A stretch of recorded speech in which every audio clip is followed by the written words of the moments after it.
Yeah.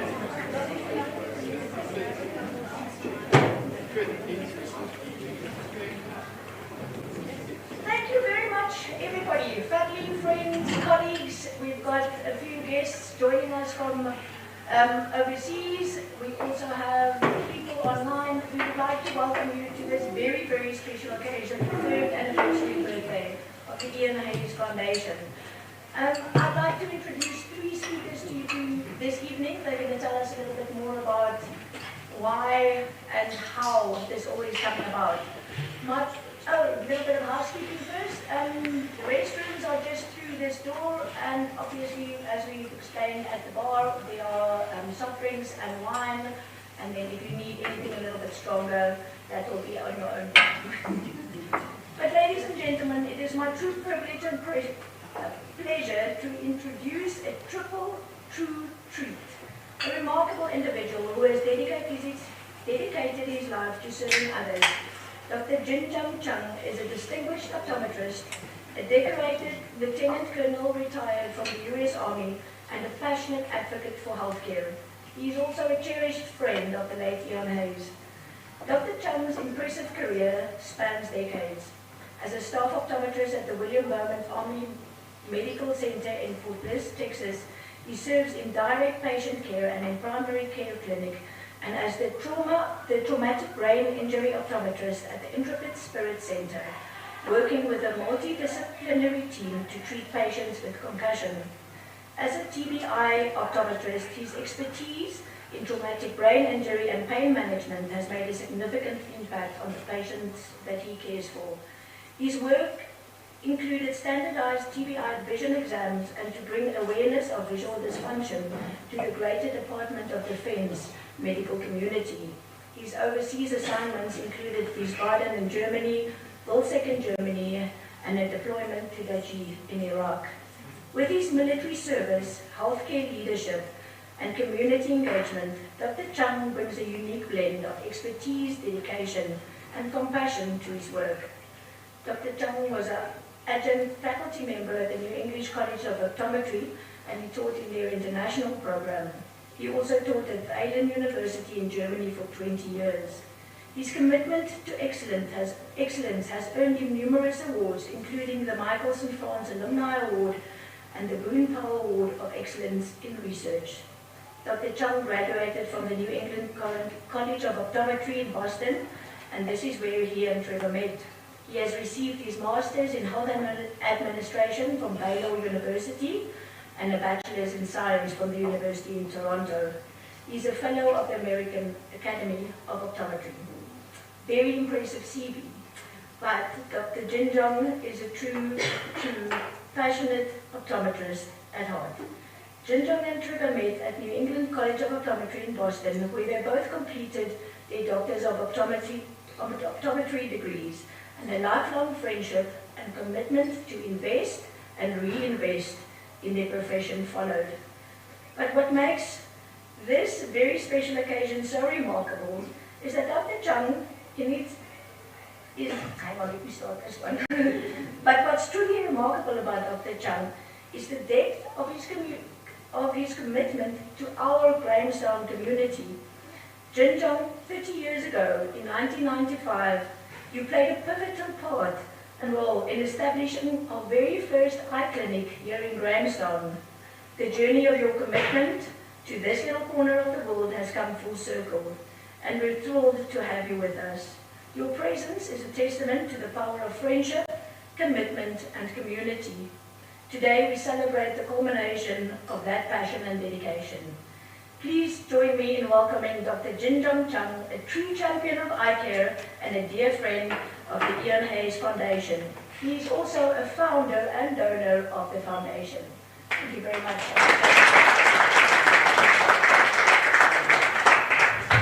Thank you for those kind words. I really didn't recognize myself there. And quite interesting what you can, find on the internet these days.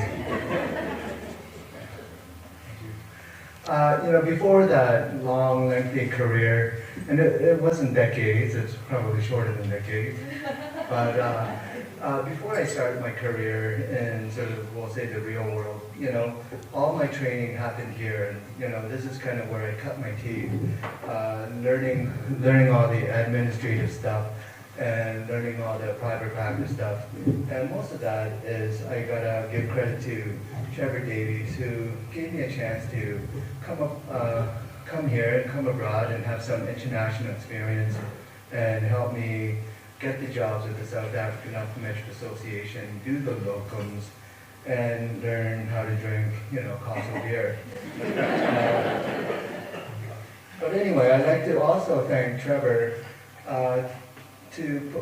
for putting this foundation together. And as all of you guys know, he's a very, very special person, and he has sort of the energy of about 10 people, and we all love him. So I'd like to give Trevor a big round of applause.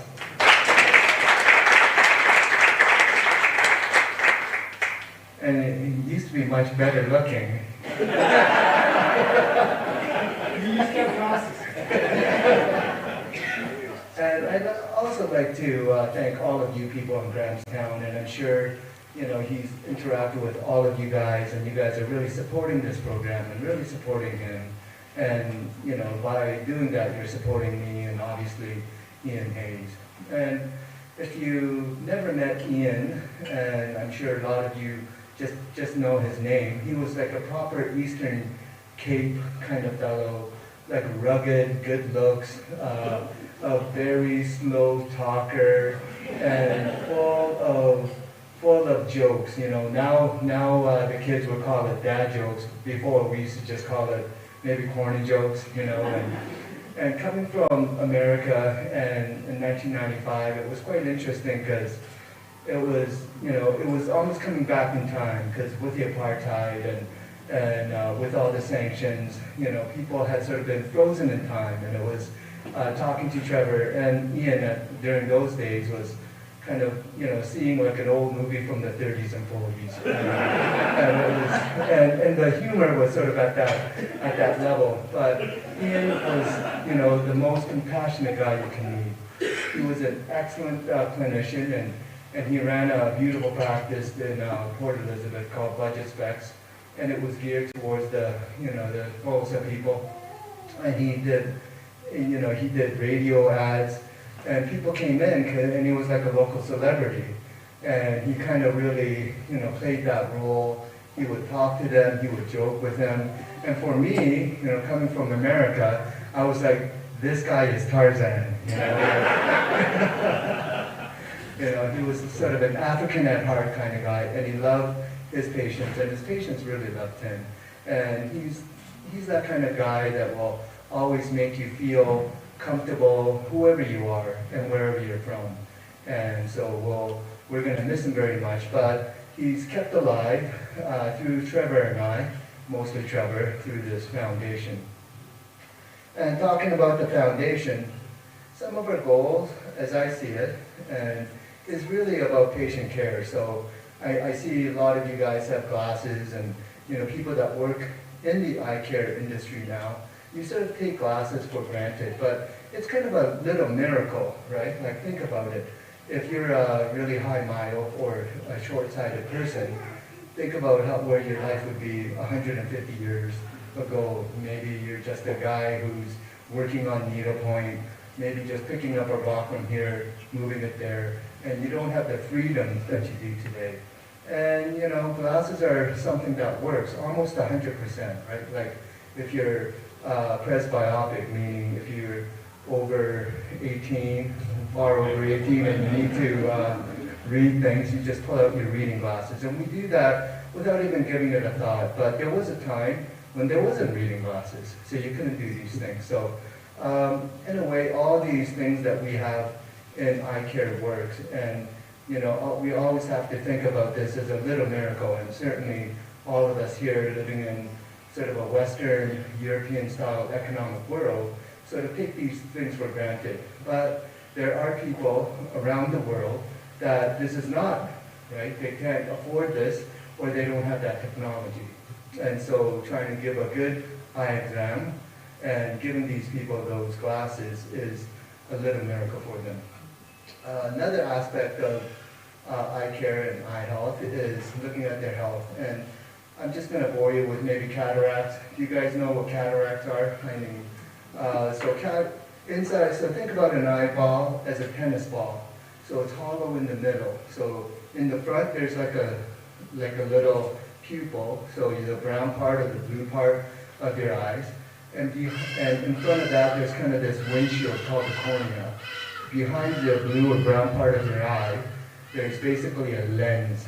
And that lens, as you get older, unfortunately crystallizes and gets thicker and thicker. And as it does that, it gets browner and browner. So when we talk about a cataract surgery, what you're really doing is you're taking that brown lens out and replacing it with a plastic lens, and that goes inside. And simply put, that's what a cataract and cataract surgery does. Now, this is sort of in 800 BC in India. Smart people thought, okay, I see this guy has something white in his eye.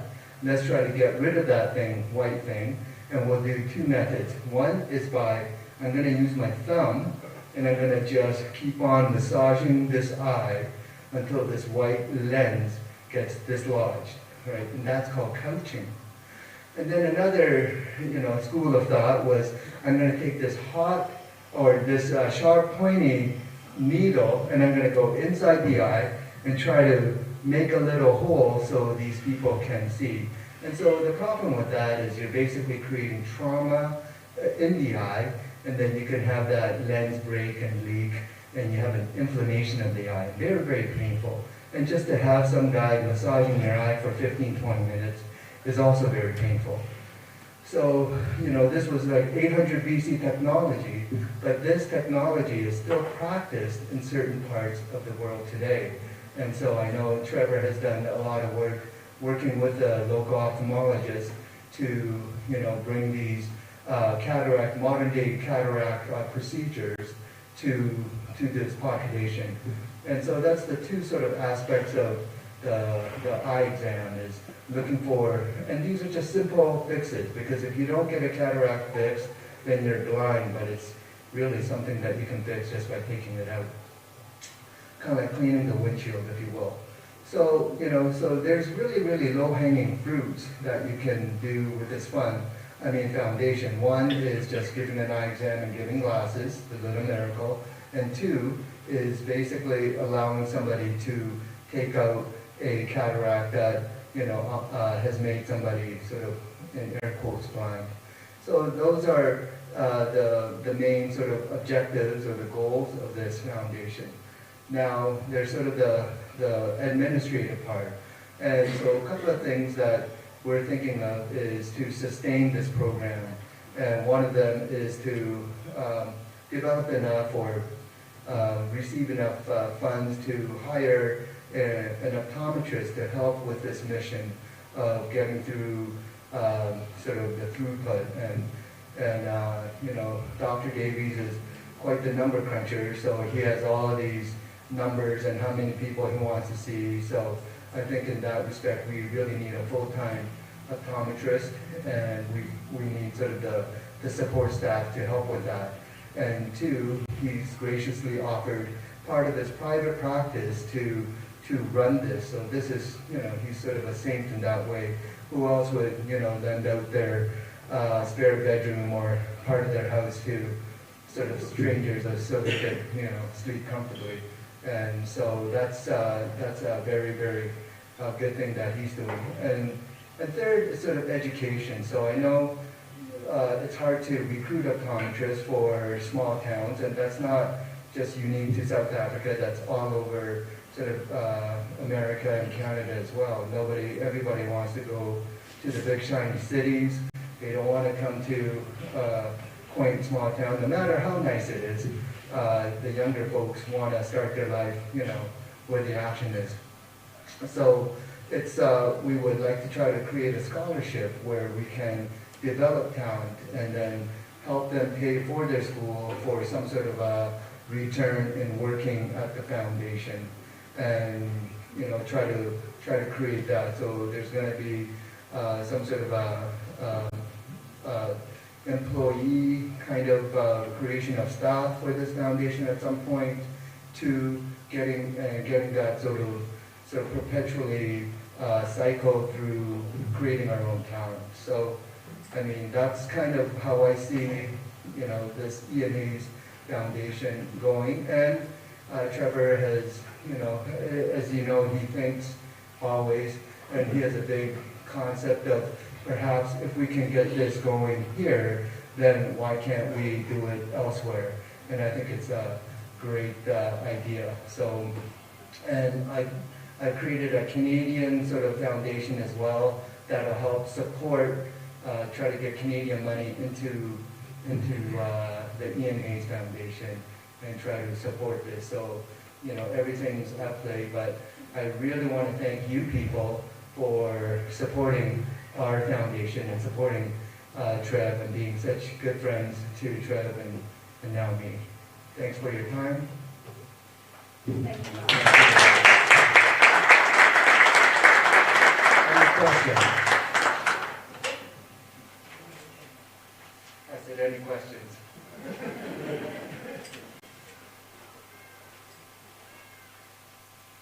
Ginger, I think when we were a little bit more relaxed after the speeches, then you might be flooded with questions, I hope. Our next speaker is our lovely Dr. Emma Pons.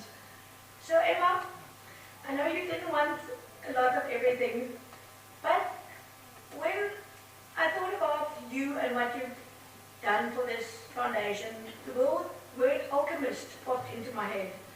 So like the alchemists of old who transform base metals into gold, Dr. Pons has taken the raw materials of challenge and adversity and turned them into something truly precious. Sight, hope, and a renewed sense of purpose for countless individuals in our community. It started 3 years ago. The landscape of eye care in Grahamstown was bleak. COVID-19 had ravaged our systems that were already a little treacherous to start with, leaving patients without access to not only essential care but basic eye care. Trevor was at a loss of how to help his patients, and in desperation he phoned Dr. Darby Lowe at the Provincial Hospital in PE. Dr. Lowe and his department were facing their own challenges and suggested that he gets in touch with Emma. Well, the two of them started talking about how and what, and truly this is where the alchemy comes in for me. Taking base materials and turning it into gold. Emma trained to do her cataract surgery in Eswatini, and this is where she developed her passion for making quality eye care accessible. Through her tireless efforts, she secured donations for instruments, helped set up systems, and brought much needed eye care to our community. Emma's momentum was unstoppable. Her kindness, intentionality, and dedication to treating patients with dignity and respect, and have been a catalyst to our growth and the progress that have earned her the admiration of our team and the gratitude of her patients. As Trevor can attest, Emma's clinic visits are always filled with kindness, efficiency, and a restless pursuit of excellence. Her dedication to continuous improvement is inspiring, and her impact on our project has been transformative. Emma, you are the cornerstone of our eye clinic team, and your efficiency and dedication to your profession has been the driving force behind the Ian Hayes Foundation's success. Your passion for restoring sight has taken root in our community. Please join me in welcoming Dr. Emma Jane Pons plus almost one, a champion of eye care and a shining example of what can be achieved with heart, hard work, and determination.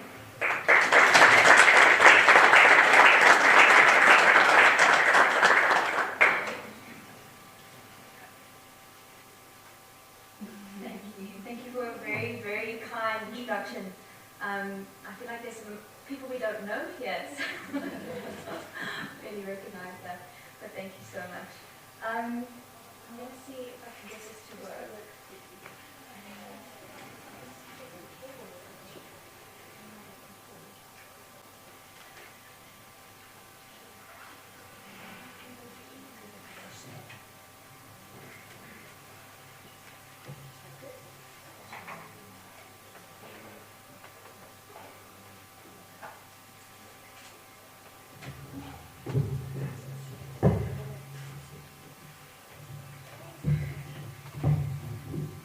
Okay, I can't see what you can see. Can you see us?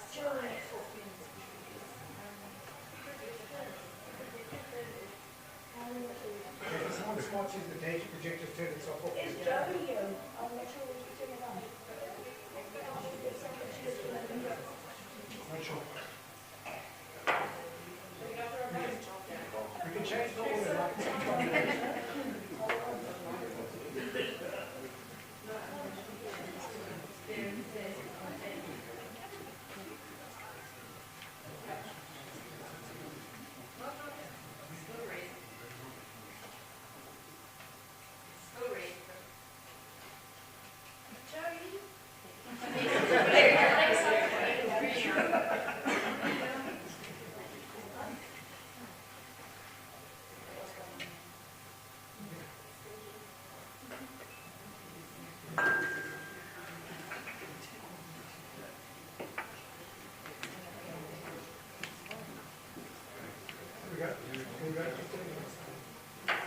Okay, here we go. Can everyone hear me fine? Can you hear me fine at the back? Is it okay? Okay. Great. Thank you so much for having me here. Thank you for that really kind introduction.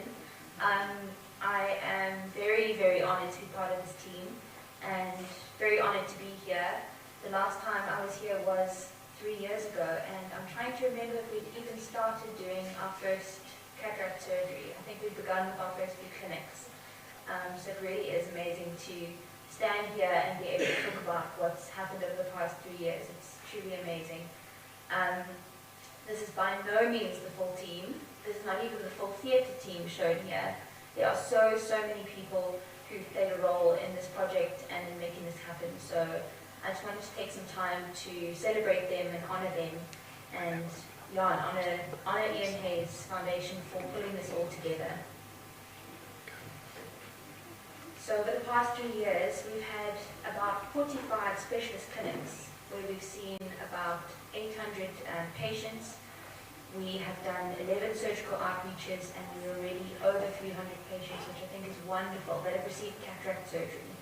Had a great explanation of cataract surgery. It's a hard concept to explain because you can't see the cataract. We can see it under the microscope, but it's quite hard to see if you haven't got a medical background. But it really is a very it's a very impactful disease, unfortunately, and can be very debilitating, not just for the patient, but for the whole family. If you think about the grandmother who has to stay at home, you need someone to care for her now because she's blind, she can't play a meaningful role that she'd want to play in the family, maybe a kid has to stay back from school.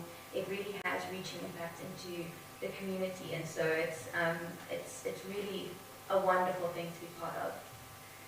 But cataract surgery and this project is much like the inside of a clock. Also hard to understand till you open it up and take a look at all the moving parts. And this project is absolutely a sum of many parts. I'll try to mention a few, especially around the cataract surgery in particular. But even though a lot of moving parts don't know much about the other moving parts, and sometimes it's a little hard to see the big picture. But they all come together beautifully to bring us cataract surgery and to bring us patients' lives that can be changed. So these are just some of the role players in making this possible. We are so grateful. The Graham Hotel has been providing accommodation for us doctors. We are all either volunteers or a state employee like myself. And unfortunately, the government has not yet been able to fund this cataract surgery in terms of of providing any kind of accommodation for us. We try to come and do it over 2 or 3 days so we can optimize that.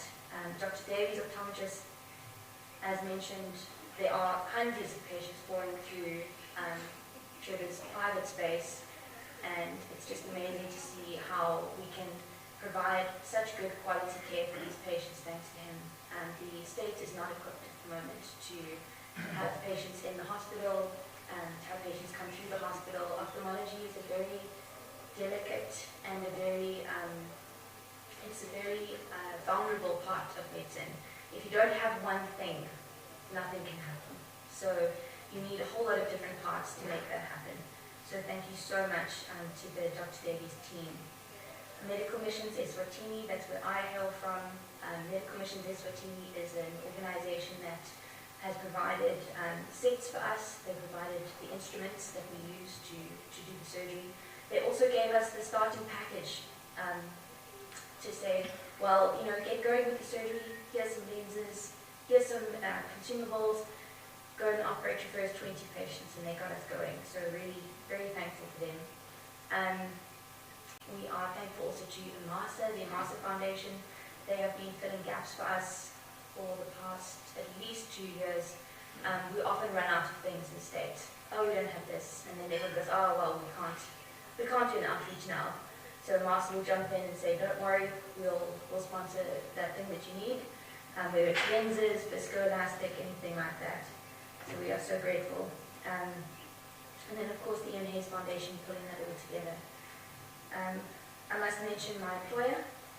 They do employ me, they do pay my salary, and they do endorse this program, which is also wonderful.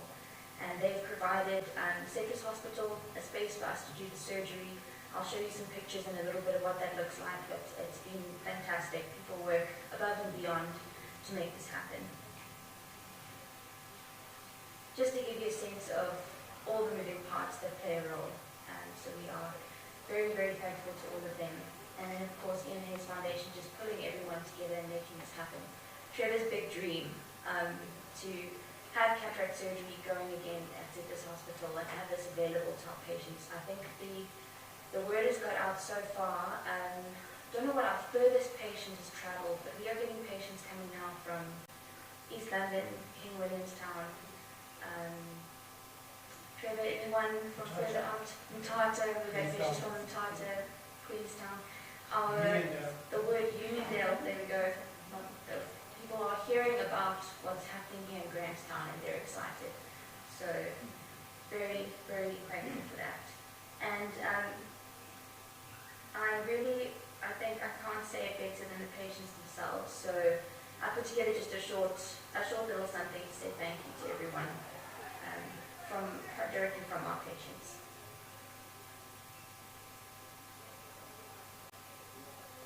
Ik ben blij daarmee.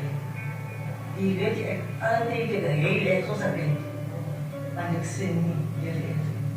Ja, ik zie me wow, hoeveel dank ik heb jullie zien. Ik zeg maar dank ik, maar ik weet niet hoeveel dank ik moet doen.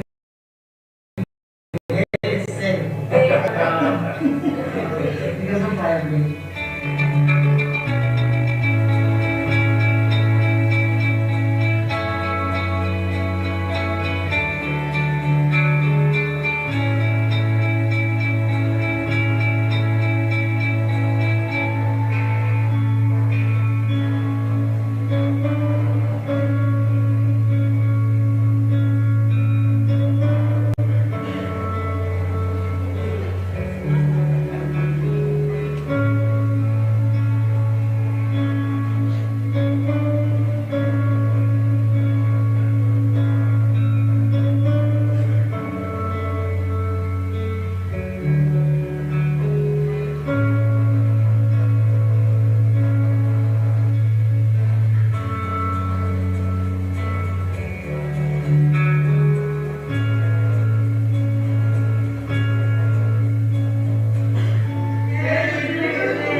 practice to see what Rosie's face looked like. Because he wanted to see if her face matched her kind voice. So every single one of you that's here tonight is here with a purpose. Every single one of you has made this possible. And we think it's a small thing that we're doing, but lots of small things create magic. The last speaker this evening is my dear husband. What can we say that hasn't already been said? Or that he's not going to tell you himself? Trevor has a few passions in life. First and foremost is his goals, and you all can attest to that. Secondly, school. This very school that we are at tonight. A huge passion where he continuously spends time, energy to help improve and to make people feel that they belong and have a place to learn and grow. CrossFit, another one, but he goes there just to cheat and get away with it. But he does like to get people moving, whether it's a running around, or maybe not running, but pushing weights in the gym, or all of us that when Trevor asks, we say yes. But mostly eye care is his passion. That has been there for the longest. He lives it, he breathes it. Long after everybody's gone to bed and sleep, Trevor is still thinking eye care because there was a patient that had a problem and he needs to fix it. So many nights he is in his office trying to figure out where we're going to get money for this foundation, how are we going to do, where is it coming from, and somehow it always happens. Again, it's the passion, the commitment, and the true heart that makes this work. Trev, I didn't write any more than that, but I want to say to you that it's your magic that makes this happen. You are a big thinker. You think bigger than most of us. You think about things that we think is not possible and you make it happen. I'm incredibly proud of how well this foundation has done. But I'm also very, very proud of how this hasn't happened now. This has come in all the time that I've known you. Your passion for eye care is what drives you in life. My love, thank you from all of us for making this happen. Next speaker, Dr. Trevor John Davies.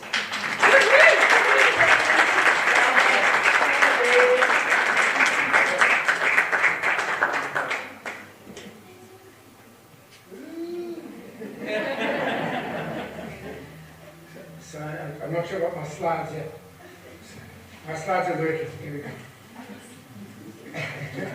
Thank you guys, that's a lot to live up to. This is a lot quicker than it looks, I promise. So, Rose, I'm going to go straight to page 4. So guys, today is a celebration. It's a celebration of success. I think some of the stuff that you've seen and that's come out there is a success. But it's also a celebration of collaboration, and I think Emma referred to that. It's of kindness, it's of care, it's of generosity of spirit. And I think that's what I want to celebrate tonight, is that.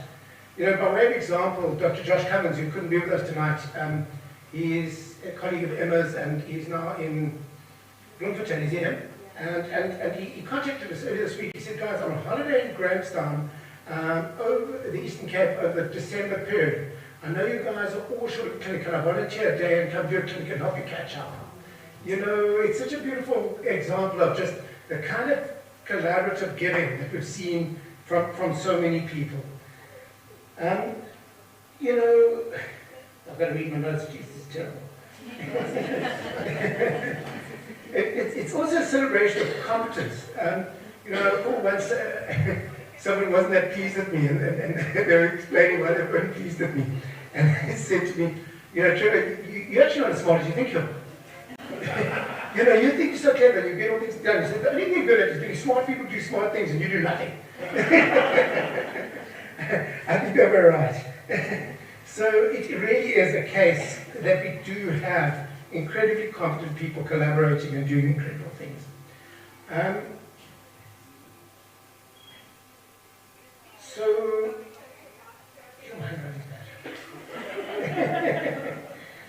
so in celebrating this, what are we celebrating? I think Makhanda is probably the #1 place in the country and probably the #1 place in Africa for eye care if you can't afford private health care right now. Yeah. I think that's the case. Emma, I don't know.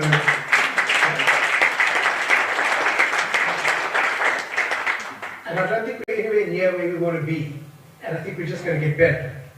So to run some of those numbers, and we won't get stuck on this, but we run a primary care clinic that sees over 2,500 people a year. We run a free school screening program where, in collaboration with Mo did an incredible work. Is that a Mo? An uncelebrated hero of the healthcare system. Mo mobilized a team of people to do screenings to every non-fee paying school in Grahamstown. Every kid who was identified with an eye care problem was identified. And, you know, poor Kelly Long, she was sitting here one night and she said, "Trev, what are you doing?" And I said, "X." She said, "Well, anytime you need help, call me." Well, I called him the next day. And Kelly has just collated all that information, put it all together. We create eye care days at Dr. Davies. Ian Malia, who's also here, and Kingswood College, Leon Revere. I just took a phone call. "Leon, can you guys help arrange transport?" And he said, "Chat to Melly," and Melly did it. So, Melly, there you are. Thank you. You know, every time we've needed it. And they transport kids to the practice, we provide them with eye care, and then there's a foundation we managed to link with called SPF, and they've all got free specs. So there's no kid in Grahamstown at the moment who has been hopefully dropped through the system. So I think that's a remarkable achievement there. We run a clinic where, you know, through Emma, we've heard about that. We did the figure was Tiara Cataracts. I think that would be over 12 million in the private sector. We've done it with about 200,000 rand. You know, that's really the commitment of the people. So in real cash terms, that's what we've had. But it's been amazing. I mean, that program has just been remarkable. We also run a monthly clinic. I don't, Emma and them do. Every month they come through on a Thursday and they see patients who would otherwise have had to take a transport to PE. Now, I'm going to take a moment here and reflect on that Phil Collins song that says, "Think twice, it's just another day for you and I in paradise." So, you know, we need healthcare, we drive to PE or we drive somewhere and get it. People want to go to get an appointment at the provincial hospital to get eye care. Well, first of all, they wait about, who knows how long. Then they get a date, and then they have to be at Settlers by 6 a.m. to get the transport. They don't get a bed at Settlers. I don't know, you know, you've worked that logistics out. Then they go through, and who knows what time they come home, and then they've got to get back. They can drop at Settlers, not at the house, and then to get home again. I mean, and mostly they're just given another date. You know, that's the end outcome of most of that. So they come through once a month religiously, seeing patients, taking care of the preventable blindness, the glaucomas, the diabetic retinopathies. It's just a remarkable commitment. Thank you, Em, and your team.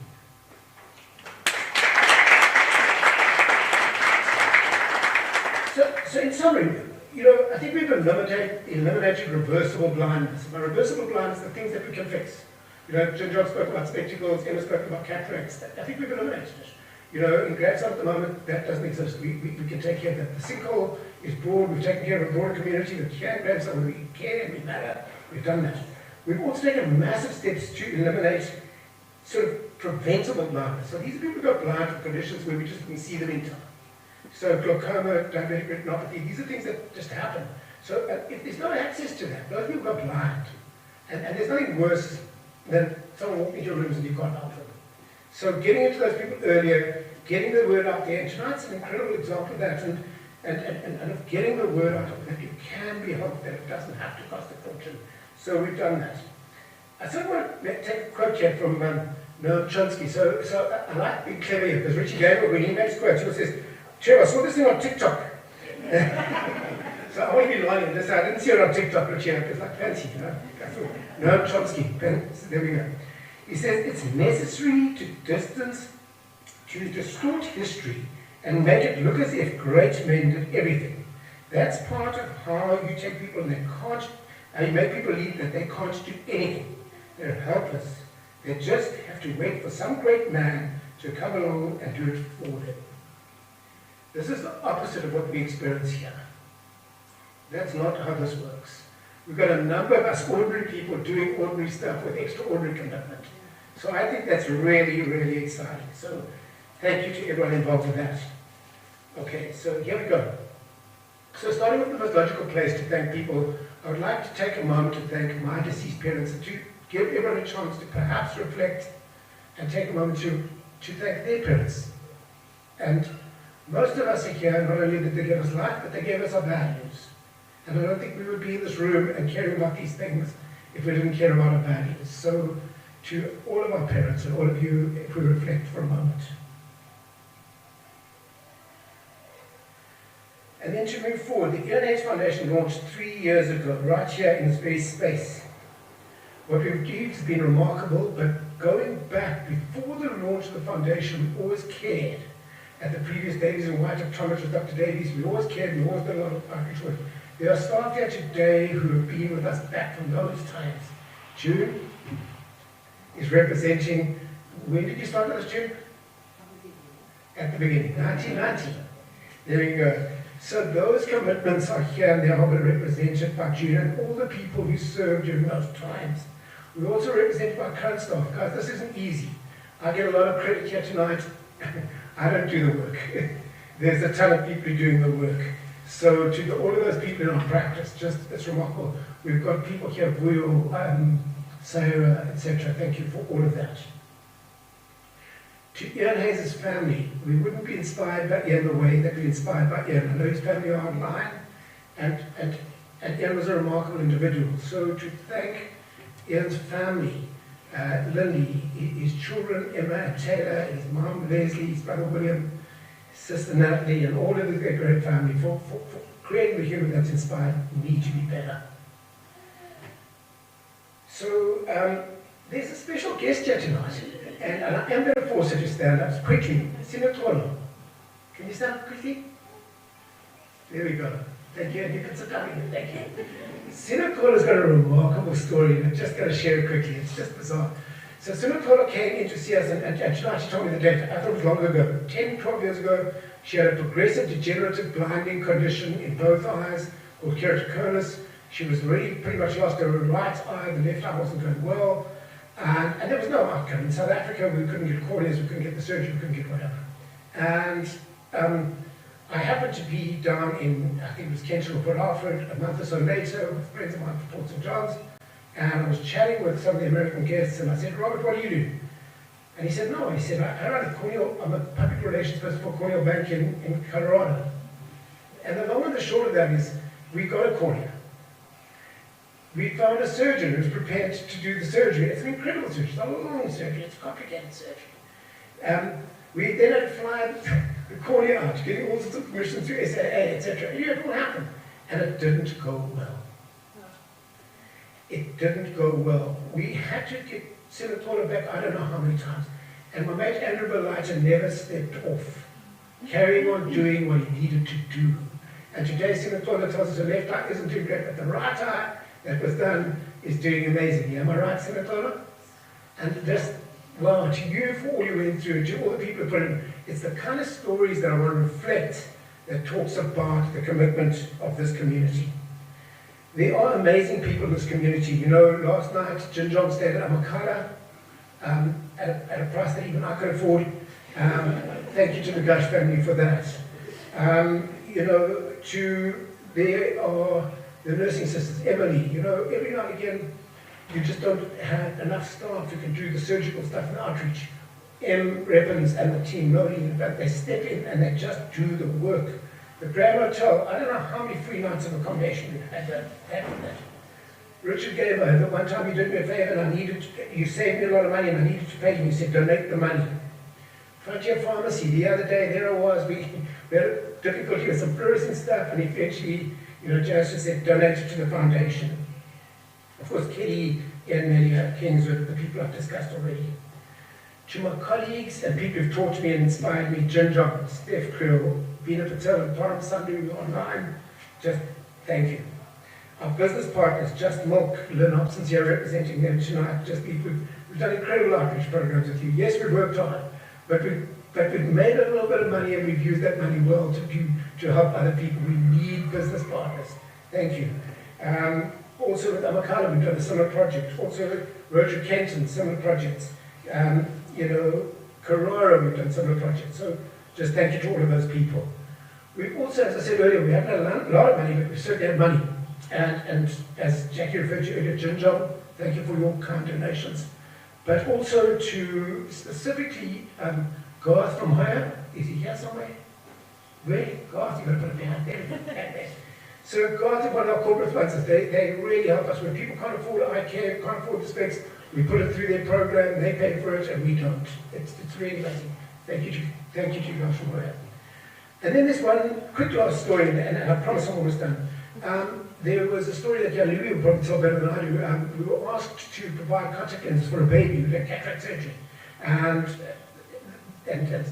we just, it was going to be a lifelong commitment, so, providing this baby with contact lenses for the rest of their life. And we got on with one of our suppliers, Vision, and we asked them if they would be prepared to supply us with contact lenses for life. They said, what are you guys doing? We told them, well, they sent us not only lenses for the patient for life, they gave us 50,000 rand, and 6 months later they contacted us again and said, you guys are doing such great work, can we do another donation? So to Vision, to Hoya, to Jinjong, thank you to you guys for those financial support. It's really valued. We just can't do it without the money. I mean, all the sense of it in the world. And then to friends and family, the support is amazing. We just, we get tired. Thank you for everyone for just being amazing. The way forward, there are a lot of dreams, and I'm not going to go into it. We can do this, and we can do amazingly. We want to do this better. We want to perhaps replicate it. We want to inspire. I want to thank Rotary, and Steve Schoen is online. Steve contacted me the other day, and he seems to think that he's going to be able to put something together for us that can really help us to take this thing to the next level, and perhaps even start second sites in Port Elizabeth, outside of Grahamstown, etc. So even if it doesn't work, Steve, my words to you are, it inspires us to know that you care and that there are ways that we're going to take this forward. So in closing, to everybody, to Ian, to Jinjong, to Emma, and finally, sort of on a personal note, Jackie did an incredible amount of work. I don't enjoy public events, and I certainly don't enjoy public speaking. Jackie, I came home from the, Georgie, thank you to you guys, I came home from the GDF dinner, and I just said, it was so inspiring to hear the stuff you do, and that you guys bravely told your story and let us know what this is about. And I felt we needed to tell our story. So thank you, Georgie, for that inspiration. Thank you for the stuff you do. And then Jackie for forcing me to then do it and then taking care of every single arrangement. So Jackie, can we just...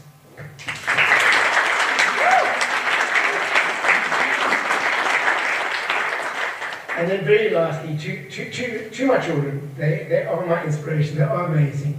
Jackie, I think, is going to introduce one of them now to do something. But they do continue to force me to do better. And the way they do it is they say, Dad, stop costing, do better.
Last but not least, I'd like to introduce my daughter.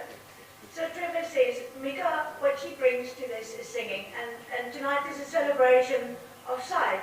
So Mixie would like to do a little song to celebrate the joy of sight.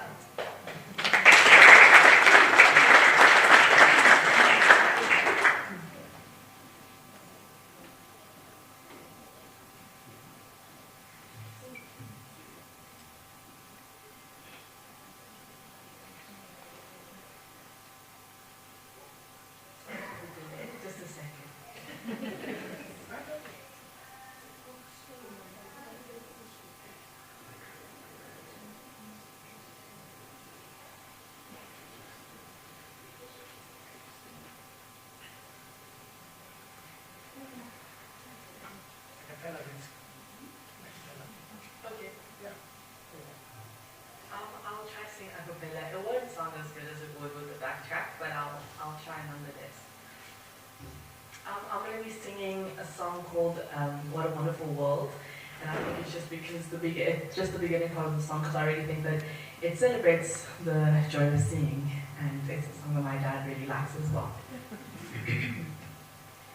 I see trees of green, red roses too. I see them bloom for me and you, and I think to myself, what a wonderful world.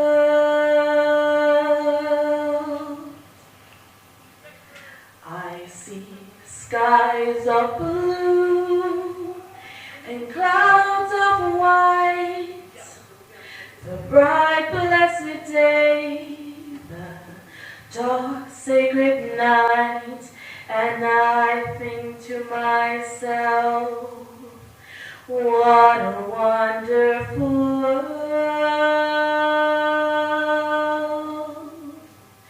The colors of the rainbow, so pretty in the sky, are also on the faces of people walking by. I see friends shaking hands, saying, how do you do? They're really saying, I love you. Thank you.